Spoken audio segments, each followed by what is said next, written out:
graphene batteries will prove to be a far superior choice to the traditional lithium-ion batteries for mobile devices and probably for a large number of other applications. And now this is a 10,000 milliamp hour charging block that I sponsored on Kickstarter.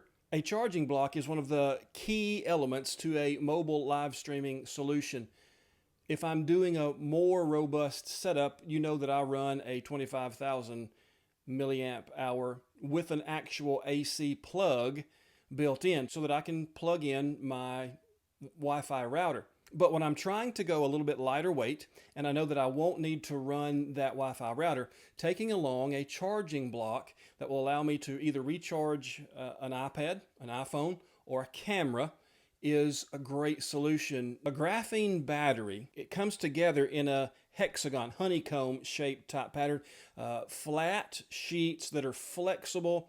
It allows for the battery itself to weigh less with the same amount of charging capability. And the charge discharge rate is going to be something worth mentioning. Now, not only does it have many more charge discharge cycles that are available to it, it will charge back up much faster than a lithium-ion battery. Now, the best layman's description of why a graphene battery is so much better than lithium-ion in the long run is because of the way a lithium-ion battery reacts to that charge-discharge rate. From what I understand, it's going to give something similar to a stalactite that's going to begin to grow through the layers of the battery. It's just a reaction to electricity being charged and discharged through that battery. The graphene battery, for all practical purposes, will not.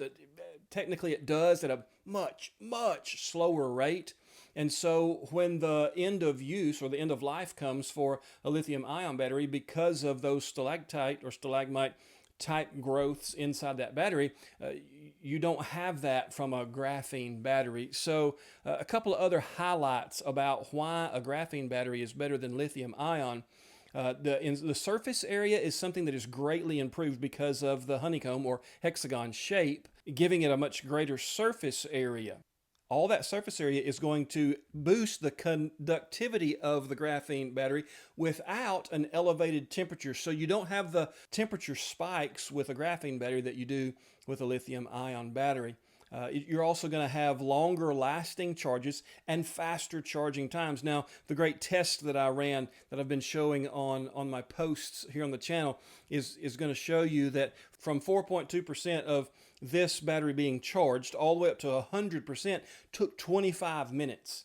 The most I've been able to run this battery down to, as it shows on its display, is 3.8%. So that was right at effective zero for this battery. I've never seen it go below 3.8%. So from there to 100% being 25 minutes, that really does give us an in-between events kind of charge. For this to be back to 100% and be able to charge a Mevo camera or an iPhone or most of an iPad back to a very usable amount. Now, where the graphene does not excel over lithium-ion is its charging time for devices. Now, this charges very quickly or recharges very quickly, but it doesn't charge my Mevo Start really much quicker or quicker at all than what a traditional lithium-ion charging block of the same size would give us. It took right at 3 hours for a full charge of a Mevo Start, and it used about 60% of this battery block's available charge. Graphene batteries will become more common over the next little while. This one cost me $140 to sponsor on Kickstart. That came with a 120 watt charging block, a nice little robust USB-C cable with a USB-A adapter on it as well, and the block itself. So it's a good solution if they become more and more popular, if the cost or the price of production comes down. So it may be something you get to look forward to as a charging block, but it also may be something we get to look forward to becoming a part of those mobile devices themselves. Can you imagine being able to put a graphene battery in a form factor like a Mevo Start, where you and possibly go from a 6-hour battery life to greatly improved battery life? Who knows what the the number would be, but I would imagine because of the lighter weight and the better charge time, you'd see an even greater battery expectancy out of a Mevo Start with a graphene battery in it. Those applications would be limitless as far as mobile devices that could benefit from a graphene battery.